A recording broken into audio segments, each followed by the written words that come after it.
Hi, Phil Aston here from Now Spinning Magazine with my top 50 box sets and reissues of 2023. Yes, my top 50 box sets and reissues. Hopefully you've already watched my top 25-ish albums, new releases of 2023. But this time, I think last year I went to my top 20. This year I've added an extra 30 to that because 2023 was a bumper year for box sets and reissues, and I just didn't know where to cut off, and I could actually have just kept going, but I thought 50 was enough really. Now, for those of you thinking, do you need to bring a packed lunch or book some time off work to watch all of this, I'm going to split it into tens. So this will be a series of smaller videos for you to watch at your leisure. So this one is just going to look at 50 down to number 41. Now, by the time I get to the end, I might do the last 20 in one video. But as I'm doing this, literally making it up as I go along, I'm not sure at the moment. But anyway, this Now Spinning Magazine thingy, project, passion of mine, was put together for people who love to buy physical music. Because I know many of you seem to think that you were the only ones that still did it, wherever you were in the outbacks of Australia or South America, or even in the UK, where I am in the middle of nowhere in Cornwall. I love buying physical music, and this was all set up to share my passion and to share news and things that I like and to share some positivity into the world of collecting music. So if you've just discovered Now Spinning Magazine, please subscribe and ring that little bell, check out the website, become a patron, but I'll cover all that at the end. So let's dive in. Now, everything I mention here is because it's the order of which I loved it and played. Okay, and many of the things I'm going to show you obviously have been covered in in-depth unboxing videos and reviews on the channel and on the website. If they haven't, I'll point that out, and I'll be covering them very, very soon as we roll into 2024, which is probably where you are now as you watch this, depending on how fast I did the editing. Anyway, as I said, this is 50 down to 41. So what was my 50th best box set of 2023?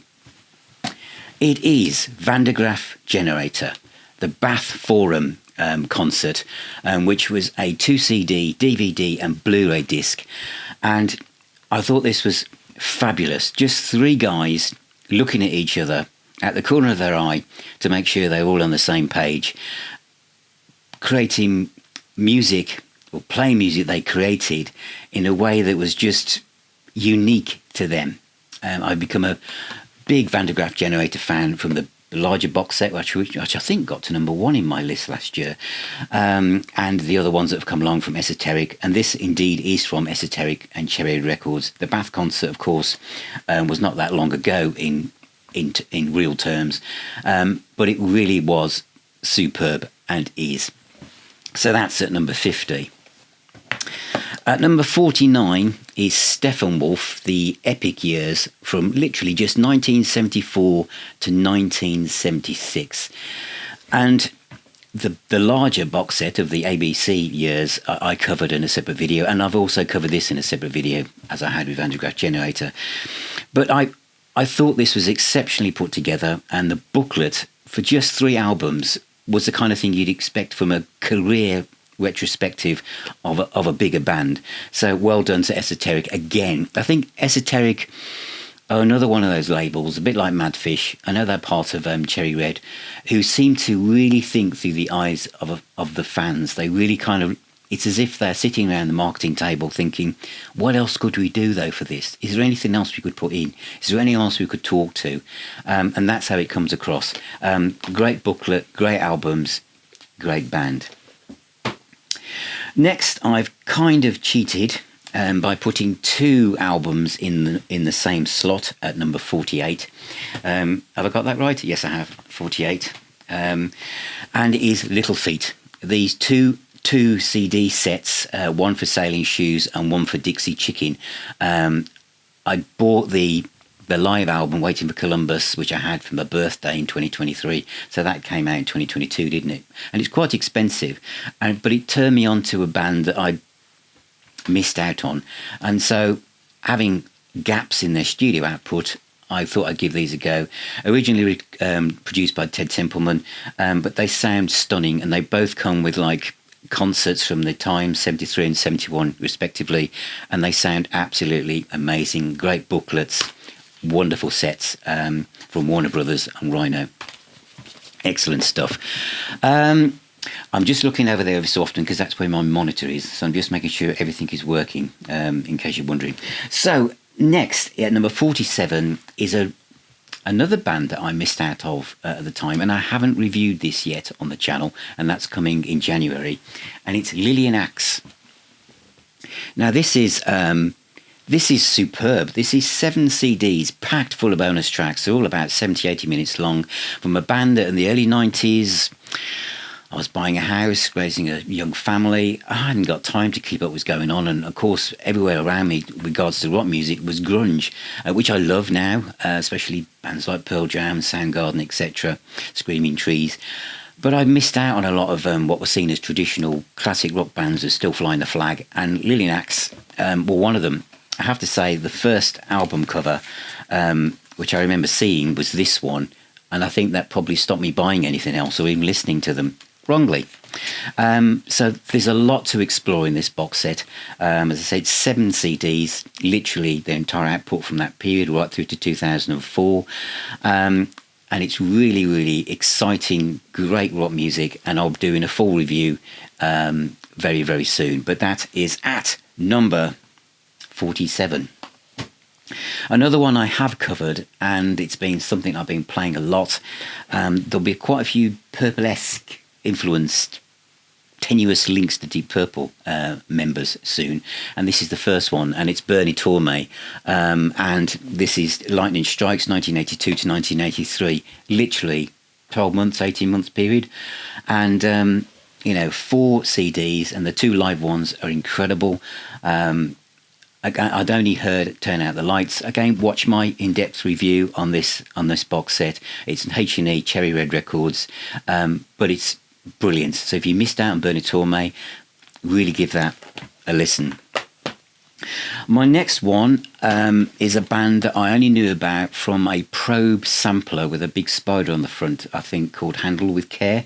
And I've covered this on the YouTube channel and the website, and it is Freedom, Born Again, the recordings from 1967 to 1972. This is brilliant. It's a band I knew very little about, but the tracks I had heard, as I said, from samplers, I really liked. And this is from Grapefruit Records, again part of Cherry Red. Great booklet, great CDs, great story, and I know a lot of you went out and bought this and have really enjoyed it. It really is superb.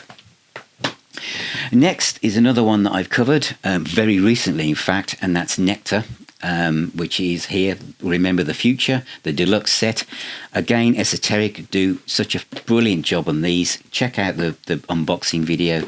And I understand they're going to do Tab in the Ocean as well, but absolutely highly recommended. And that is at number 44 in my chart at this point. The next one I haven't covered yet, but I'm going to. And it just came in too late before Christmas, but immediately after hearing a few tracks, I really, really like it. And it's Brian Auger's Oblivion Express. I love Hammond organ. I love fusion. I love R&B. I love funk. I love prog. And this has all of those in it. And it's literally 6 CDs in gatefold sleeves, nice little booklet, all sounding absolutely amazing. I think it's about £30. I'll do a full review of this when I've got the time, but I'm really digging it, man. It's really, really groovy, and I just loved it. And it's made me. I'm going to go back and probably listen to the Julie Driscoll stuff with Brian Auger on, but this is great. That's Oblivion Express, Complete Oblivion, Brian Auger box set, 6 CDs. At number 42 and number 41. I might as well do them both together, is Trapeze. These 2 box sets on the purple imprint, again part of Cherry Red. The first one, which is Trapeze, Medusa, You Are the Music, Live in Dallas, and Live in Dallas Part 2, Welcome to the Real World, etc. the booklets were kind of amalgamated from the deluxe editions. So I kind of, if you'd already got those, you didn't need this. But of course, you did. Because the Live in Dallas discs are just unbelievable. Mel Galley, did you know he played like that? Of course you did. People like me probably didn't so much. I bought the vinyl album, which came out Record Store Day the year before, and he was on fire. But this is just incredible. For the live stuff alone, it's absolutely fantastic. The second one was Hotwire, Trapeze, 75, Hold On from 1979, Live at Arlington, Texas, 76, and Dead Armadillos from 1981, which I remember that coming out. Again, I found this more intriguing because it was a period of Trapeze I didn't have anywhere else. So to own this is fantastic. So those two box sets about Trapeze, again, Purple Connection, with obviously Glenn Hughes singing his heart out on most of them. Of course, we've got Pete Gilby on a couple of albums as well, but absolutely brilliant. So that takes us down to number 41. And that's where I'm going to finish this little video for now, as the next one I do will take us down to 40 down to 31.